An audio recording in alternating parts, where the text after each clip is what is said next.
A descent into the Maelström. The ways of God in nature, as in providence, are not as our ways, nor are the models that we frame in any way commensurate to the vastness, profundity, and unsearchableness of his works, which have a depth in them greater than the well of Democritus. Joseph Glanville. We had now reached the summit of the loftiest crag. For some minutes the old man seemed too much exhausted to speak. "Not long ago," said he at length, "I could have guided you on this route as well as the youngest of my sons. But about 3 years past, there happened to me an event such as never happened to mortal man, or at least such as no man ever survived to tell of, and the 6 hours of deadly terror which I then endured have broken me up, body and soul. You suppose me a very old man, but I am not. It took less than a single day to change these hairs from a jetty black to white, to weaken my limbs, and to unstring my nerves, so that I tremble at the least exertion, and am frightened at a shadow. Do you know I can scarcely look over this little cliff without getting giddy? The little cliff, upon whose edge he had so carelessly thrown himself down to rest that the weightier portion of his body hung over it, while he was only kept from falling by the tenure of his elbow on its extreme and slippery edge. This little cliff arose, a sheer, unobstructed precipice of black, shining rock, some 15 or 1600 feet from the world of crags beneath us. Nothing would have tempted me to within half a dozen yards of its brink. In truth, so deeply was I excited by the perilous position of my companion, that I fell at full length upon the ground, clung to the shrubs around me, and dared not even glance upward at the sky, while I struggled in vain to divest myself of the idea that the very foundations of the mountain were in danger from the fury of the winds. It was long before I could reason myself into sufficient courage to sit up and look out into the distance. "You must get over these fancies," said the guide, "for I have brought you here that you might have the best possible view of the scene of that event I mentioned, and to tell you the whole story with the spot just under your eye. We are now," he continued, in that particularizing manner which distinguished him, "we are now close upon the Norwegian coast, in the 68th degree of latitude, in the great province of Nordland, and in the dreary district of Lofoten. The mountain upon whose top we sit is Helseggen, the Cloudy. Now raise yourself up a little higher, hold on to the grass if you feel giddy. So, and look out, beyond the belt of vapor beneath us, into the sea." I looked dizzily, and beheld a wide expanse of ocean, whose waters wore so inky a hue as to bring at once to my mind the Nubian geographer's account of the Mare Tenebrarum. A panorama more deplorably desolate no human imagination can conceive. To the right and left, as far as the eye could reach, there lay outstretched, like ramparts of the world, lines of horridly black and beetling cliff, whose character of gloom was but the more forcibly illustrated by the surf which reared high up against its white and ghastly crest, howling and shrieking forever. Just opposite the promontory upon whose apex we were placed, and at a distance of some 5 or 6 miles out at sea, there was visible a small, bleak-looking island, or, more properly, its position was discernible through the wilderness of surge in which it was enveloped. About 2 miles nearer the land arose another, of smaller size, hideously craggy and barren, and encompassed at various intervals by a cluster of dark rocks. The appearance of the ocean, in the space between the more distant island and the shore, had something very unusual about it. Although, at the time, so strong a gale was blowing landward that a brig in the remote offing lay to under a double-reefed trysail, and constantly plunged her whole hull out of sight, still there was here nothing like a regular swell, but only a short, quick, angry cross-dashing of water in every direction, as well in the teeth of the wind as otherwise. Of foam there was little except in the immediate vicinity of the rocks. The island in its middle length appeared to be about 8 miles in circumference. It was of lofty elevation, and its summit was enveloped in a thick haze. Its sides were steep and rugged, and its cliffs seemed inaccessible. Around its base lay a broad belt of white foam, occasioned by the dashing of the waves against the rocks which surrounded it. But there was no appearance of the regular rolling swell which usually marks the ocean. On the contrary, the water all around was in violent commotion, forming vast eddies and whirling currents.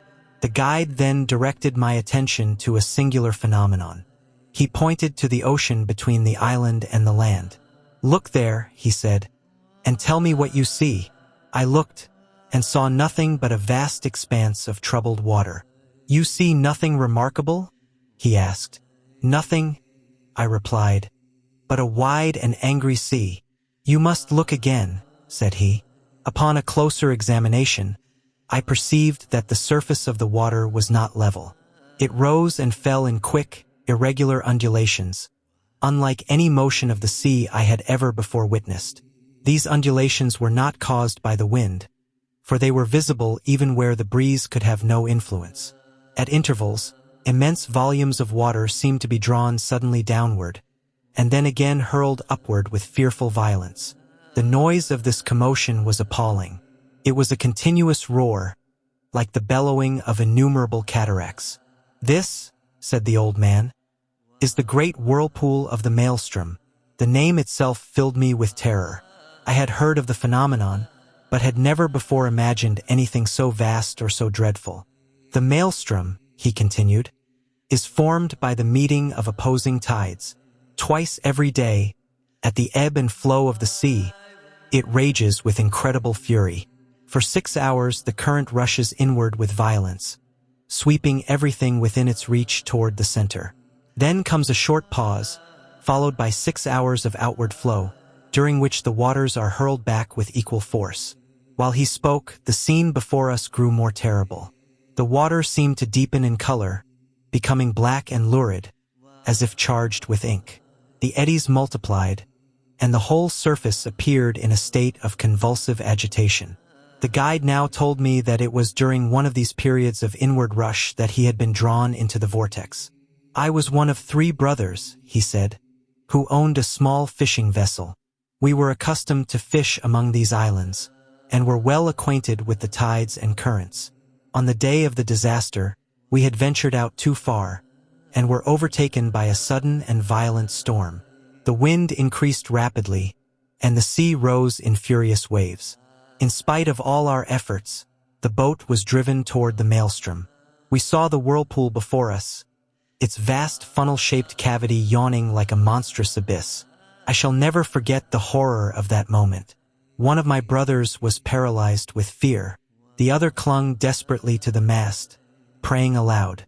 As for myself, I felt a strange curiosity mingled with dread. The boat was seized by the current and whirled around the outer edge of the vortex. The motion was dizzying, and the roar of the waters was deafening.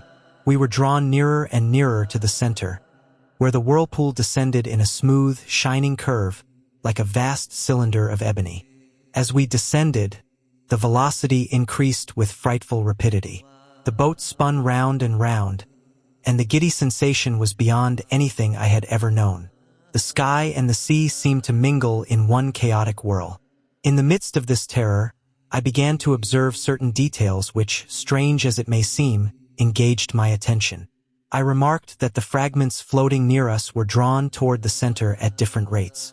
Some descended rapidly, while others lingered longer upon the surface. I noticed also that objects of cylindrical shape descended more slowly than others. A barrel, in particular, seemed to resist the downward pull, remaining afloat longer than the irregular wreckage around it. At this moment, a wild hope sprang up in my heart. I resolved to make use of this observation. I lashed myself to an empty water cask and cut it loose from the vessel. My brothers, alas, were unable to profit by the same idea. One was swept away in the boat. The other was dashed from the deck and lost forever. Almost immediately after I committed myself to the barrel, the boat sank from sight, swallowed up in the abyss. I was whirled onward, still descending, but with a comparative slowness that gave me courage. The roar of the waters grew less distinct, and the walls of the vortex appeared to widen. Hour after hour seemed to pass, though I afterward learned that the whole event occupied but a short time. At length I became conscious of a change. The motion grew less violent, the downward pull slackened, and the barrel rose gradually toward the surface. Suddenly I was hurled outward, away from the center of the whirlpool, and flung into the open sea. The storm had subsided. The sky was clear, and the sun was shining. Exhausted and half senseless, I floated for some time before I was rescued by a fishing boat. Such was the event which changed me in a single day from a vigorous man into the broken and trembling old creature you now behold. My hair turned white from terror, my limbs lost their strength, and my nerves have never since regained their tone. The guide ceased speaking, and I sat in silence, overwhelmed by the grandeur and horror of the narrative. When at last I ventured to look once more toward the sea, the Maelström was no longer visible. The waters rolled on peacefully, as if no such abyss had ever existed. Yet I could not forget that beneath that tranquil surface lay forces capable of annihilating the strongest works of man, and of leaving behind, as their only witness, a tale of terror scarcely to be believed.